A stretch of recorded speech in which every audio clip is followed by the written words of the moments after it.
कल दिल्ली में 5100 positive cases थे और 1,03,453 टेस्ट किए गए। पॉजिटिविटी थी 4.93। दिल्ली के अंदर लगभग पॉजिटिविटी 5% या उससे थोड़ा ज़्यादा चल रही है। तो इसका एक आधा परसेंट 1% ऊपर नीचे होती रहती है। बट पीछे 15-20 दिन से, ये 3 हफ्ते से काफ़ी केसेस बढ़े हैं दिल्ली के अंदर। एक टाइम पर ऐसा था कि 200 से 200 से नीचे आ गए थे। आजकल ये 5,000 प्लस पहुंच गए हैं। हॉस्पिटल्स के अंदर भी दिल्ली सरकार बेड बढ़ा रही है। पिछले 3 दिन के अंदर 2,000 से ज़्यादा बेड बढ़ चुके हैं और आने वाले 2-3 दिन के अंदर 2 से 2,500 बेड और बढ़ जाएंगे। मेरी आपके माध्यम से पब्लिक से निवेदन है कि कोरोना को देखिएगा 1 साल से ज़्यादा हो चुका है। सबको अब पता है कि कोरोना से बचने का सबसे कारगर उपाय है कि हम मास्क ज़रूर लगाएं। जब भी पब्लिक के बीच में जाएं तो मास्क ज़रूर लगाएं, थोड़ा सोशल डिस्टेंसिंग का पालन करें और जब भी कुछ भी हाथों को टच करें तो उससे पहले हाथों को धोएं। तो सबसे इम्पॉर्टेंट है कि आप मास्क ज़रूर लगाएं। अगर मास्क लगाएंगे तो इसको बहुत तेज़ी से हम रोक पाएंगे। दिल्ली के अंदर मैं डेफिनेटली कह सकता हूँ कि 3-4 महीने लोगों ने बहुत ही अच्छी तरीके से इसका पालन किया था मास्क का। अब फिर से स्टार्ट किया है, बट बीच में थोड़ा रिलैक्स रहा, थोड़ा लगता है उसका इफेक्ट भी है। सर, नाइट कर्फ्यू लगाया गया है। पहले आप लोग ही ये मानते थे कि ये नाइट कर्फ्यू हो, लॉकडाउन, ये कोई विकल्प नहीं है, लेकिन नहीं, अब देखिएगा नाइट कर्फ्यू ना रात को 10 बजे से सुबह 5 बजे किया गया। वो क्या रहा है कि कुछ ऐसी रिपोर्ट्स आ रही हैं कि काफ़ी पार्टियाँ वगैरह चल रही हैं। तो उसमें क्या होता है, अननेसेसरी में लोग इकट्ठा होते हैं, बहुत क्लोज कॉन्टेक्ट में होते हैं। तो उसको थोड़ा अवॉइड करने के लिए कि हो क्या रहा है कि एक आदमी पॉजिटिव होता है, 50 लोग इकट्ठे हैं तो 50 के 50 को हो जाता है। तो किन इलाकों में इस तरह की गैदरिंग्स या भीड़ वाले कार्यक्रम ज़्यादा हो रहे हैं? ऐसी क्या रिपोर्ट आपके पास आ रही है कि नाइट कर्फ्यू लगाना पड़ा? क्या नहीं, पूरी दिल्ली में लगभग ऐसा था। अब ऐसा तो कर नहीं सकते कि नाइट कर्फ्यू हम साउथ दिल्ली में लगा दें और नॉर्थ दिल्ली छोड़ दें। तो वो सारी दिल्ली में इसलिए लगाया गया कि इसको थोड़ा सा, और ये बहुत लंबे समय के लिए नहीं, कुछ समय के लिए लगाया गया। सर, कई विशेषज्ञों का ये भी कहना है कि नाइट कर्फ्यू बहुत ज़्यादा इफेक्टिव नहीं है, या बहुत और राज्यों ने लगाया नाइट कर्फ्यू, वीकेंड कर्फ्यू, उससे कुछ खास फर्क नहीं पड़ा। तो देखिएगा ऐसा है, अभी लगाया, देखते हैं फ़र्क पड़ता है या नहीं पड़ता है। और कोई बहुत हार्श कदम नहीं है। तो रात को 10 बजे स्टार्ट होगा, 10 बजे तक लोग जनरली अपना काम खत्म कर लेते हैं। सर, नाइट कर्फ्यू से कुछ लोगों के रोजगार पर भी असर पड़ेगा? होटल, रेस्टोरेंट, टैक्सी चालक, इस तरह पर जो उसके लिए नहीं, मैं बता दूं, टैक्सी के लिए अलाउड है। जो कि लोग बाहर से आएंगे उनके अपना टिकट दिखा सकते हैं। ये बाई एयर आ रहे हैं, ट्रेन से आ रहे हैं, तो अपना टिकट दिखा के वो टैक्सी सर्विस। रेस्टोरेंट और होटल्स कारोबार पर जो असर पड़ेगा? देखिए, वैसे भी 11 बजे तक का टाइम होता है। तो थोड़ा सा, तो मुझे लगता है जब कोरोना इतना फैल रहा है तो हमें थोड़ा सा इसको सोचना पड़ेगा कि भाई, आज कई सारे लोग कहते हैं नहीं जी, या तो एक्सट्रीम हो, लॉकडाउन की बात करते हैं, या फिर कहते हैं कुछ भी ना हो। तो लॉकडाउन और उसके बीच में भी कुछ हो सकता है। सर, बहुत से लोग इसके समर्थन में भी हैं कि ठीक है, सरकार उनकी भलाई के लिए कर रही है, लेकिन समस्या ये भी आ रही है कि वो जो ई पास के लिए अप्लाई कर रहे हैं, वो अप्लाई तो कर रहे हैं, अप्रूवल नहीं आ रही है, ई पास बन ही नहीं पा रहा है। वेबसाइट पे कई जगह से शिकायत आई है। देखिए, कल इसको लागू किया गया है। मुझे लगता है जो टीथिंग प्रॉब्लम है आज ठीक हो जाएगी सारी। सर, दिल्ली में 30 तक है नाइट कर्फ्यू, और ऐसे में आईपीएल का एक मैच है 29 तारीख को शाम को 7:30 बजे। उस पर क्या टीम्स को किस तरह की रियायत दी जाएगी, क्योंकि वो मैच काफ़ी लेट खत्म हुआ, 12 बजे के आसपास खत्म होगा?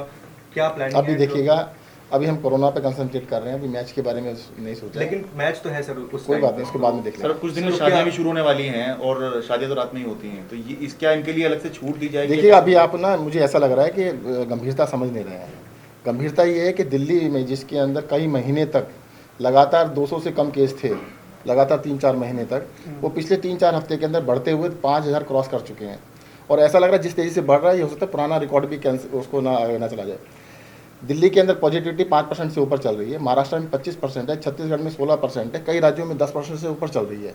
अगर पॉजिटिविटी उतनी दिल्ली में जाती है तो देखिए कितनी सिचुएशन खराब हो जाएगी। मुझे लगता है अभी हमारे को इसको कंटेन करने के लिए जो भी मेजर्स हैं करने चाहिए। सर, आपको लग रहा है कि 8,000 से ज़्यादा का आंकड़ा भी टूट सकता है इस बार? नहीं, ये कहना अभी तो कुछ भी कयास लगाना तो संभव नहीं है, परंतु कई सारे राज्यों के अंदर पॉजिटिविटी दिल्ली से बहुत ज़्यादा चल रही है। वैक्सीन की क्या स्थिति है सर? वैक्सीनेशन का मैं बता देता हूँ। वैक्सीनेशन दिल्ली के अंदर अब दिल्ली सरकार के 33 हॉस्पिटल्स में 24 घंटे स्टार्ट कर दिया गया है।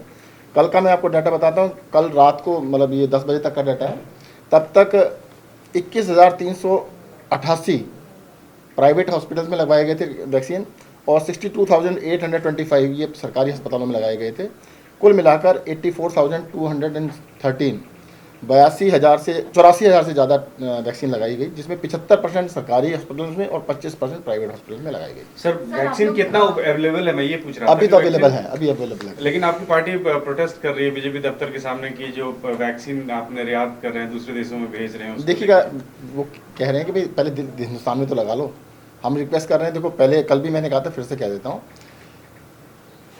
हो सकता है कि 45 से ज़्यादा वालों को ज़्यादा ज़रूरत हो वैक्सीन की, बट जो 25 से 45 तक हैं या 20 से 45 तक हैं, आजकल बहुत ज़्यादा इन्फेक्टेड नज़र आ रहे हैं। उन लोगों में बहुत ज़्यादा तेज़ी से फैल रहा है, क्योंकि वो ज़्यादा मोबाइल हैं, बहुत ज़्यादा एक्टिवली मोबाइल हैं। उनको इससे नुकसान होने वाला लगता नहीं है, ऐसा नज़र नहीं आ रहा है कि वो बहुत सीरियस हो रहे हैं या उससे उसकी वजह से मॉर्टेलिटी हो रही है। बट वो जब अपने घर जाते हैं तो घर में उनके माता पिता हैं, दादा दादी हैं, उनको इन्फेक्ट करने के चांस होते हैं। तो इसलिए हमने कहा है कि भाई सबको अलाउ कर दीजिएगा और जल्द से जल्द पूरे देश में सभी को लगा दिया जाए। सर आगे चल के दिल्ली को में लेकर, could we see more restrictions sir in market places specially जो बहुत भीड़ भाड़ होती है लाइक ऑड एंड इवन जैसे पहले था। अभी कल वाला तो देख ले सर इसका impact क्या है। सर एम्स ने ओपीडी रजिस्ट्रेशन पर को बंद कर दिया, वॉक इन को। क्या दिल्ली सरकार भी अपने अस्पतालों में ओपीडी देखिए, हमने अपने अस्पतालों को कहा है कि जिनको भी हमने कोविड बेड, जैसे एलएनजेपी में 1000 किए हैं, जीटी में 500 किए हैं, हमने कई अस्पतालों में बेड बढ़ाए हैं, तो वो अपने हिसाब से लोकल जो डिसीजन लेने होंगे वो लेंगे। सर वैक्सीनेशन की एज लिमिट की जो आप लोग मांग कर रहे थे उसको हटा दिया जाए, अब उस पर केंद्र सरकार ने साफ कर दिया है कि फिलहाल यही स्थिति रहेगी और इससे कोई फायदा नहीं है। अन्य देशों का उदाहरण भी दिया है, उस पर क्या कहना है? नहीं, मैंने बता तो दिया कि हमने आपको क्लियरली बताया है कि 45 की लिमिट को नीचे करने का सबसे बड़ा बेनिफिट होता है। जो परिवार एक यूनिट है, अगर एक बच्चा जो 25 साल का है वो बाहर जाता है ज़्यादा और वो इन्फेक्ट होकर आ गया, उसको कुछ नहीं बिगड़ेगा। उनका कहना ठीक है कि उसका कुछ नहीं बिगड़ने वाला, 25 साल है, कुछ नहीं होगा, बट उसके माता पिता दादा दादी को हो सकता है ना, उनको दिक्कत हो सकती है। लेकिन सर क्या दिल्ली गवर्नमेंट आईपीएल के मैचेस को लेकर कुछ डिस्कशन करेगी कि क्या किया जाएगा? या फिर आपने अभी हमारे संज्ञान में लेके आए हैं, बिल्कुल हमें इसके बारे में नहीं पता, आपने बताया उसका धन्यवाद। नहीं कुछ डिस्कशन होगा बता, सर? आपने बताया तो तभी तो कुछ पता ना, आपने बता दिया, सफिशिएंट है।